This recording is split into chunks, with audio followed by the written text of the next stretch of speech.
the United States tells their largest or second largest oil buyer that we're putting a 50% tariff on you if you buy oil from Russia. That was a big blow. And then they say, gee, he wasn't so tough. Nobody else would have done that. And I haven't stopped there. I mean, look, I was all set to do things far bigger than that, but I got a call that they'd like to meet, and I'm going to see what they want to meet about. I'd like to see a ceasefire. I think Russia has to get back into building their country. It's a massive country. I think they have 11 time zones, if you can believe it. It's a massive, it's by far, from the standpoint of land, it's by far the largest. They have tremendous potential in Russia to do well. They're not doing well. Their economy is not doing well right now because it's been very well disturbed by this. It doesn't help when the President of the United States tells their largest or second largest oil buyer that we're putting a 50% tariff on you if you buy oil from Russia. That was a big blow. And then they say, gee, he wasn't so tough. Nobody else would have done that. And I haven't stopped there. I mean, look, I was all set to do things far bigger than that, but I got a call that they'd like to meet, and I'm going to see what they want to meet about. I'd like to see a ceasefire. I'd like to see the best deal that could be made for both parties.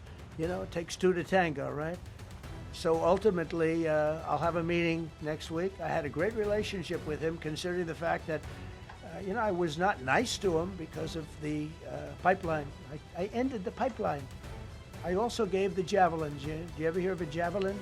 Javelin is called a tank buster. They say that Obama gave them sheets and I gave them javelins.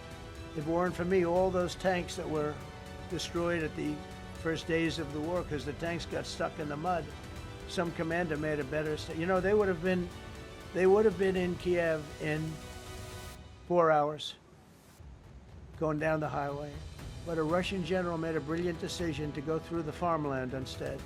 And they just had torrential rains, and the rains were so bad, and it was mud, and those tanks got stuck in the mud. I don't know who that general is, but knowing Vladimir, he's probably not around any longer because all those tanks were stuck in the mud, and they went along with the javelins.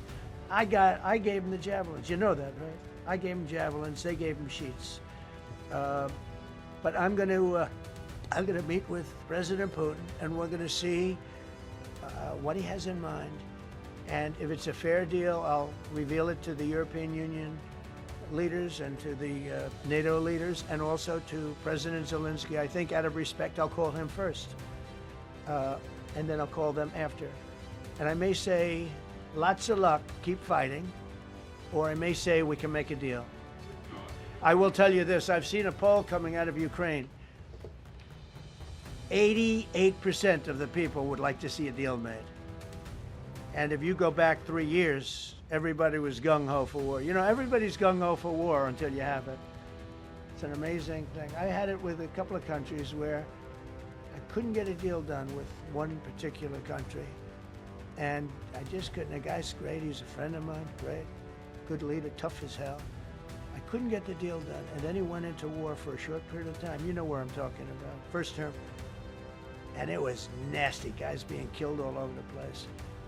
And he went through 1 week of war, and I was able to get the deal done. He said, this is nasty. Yeah.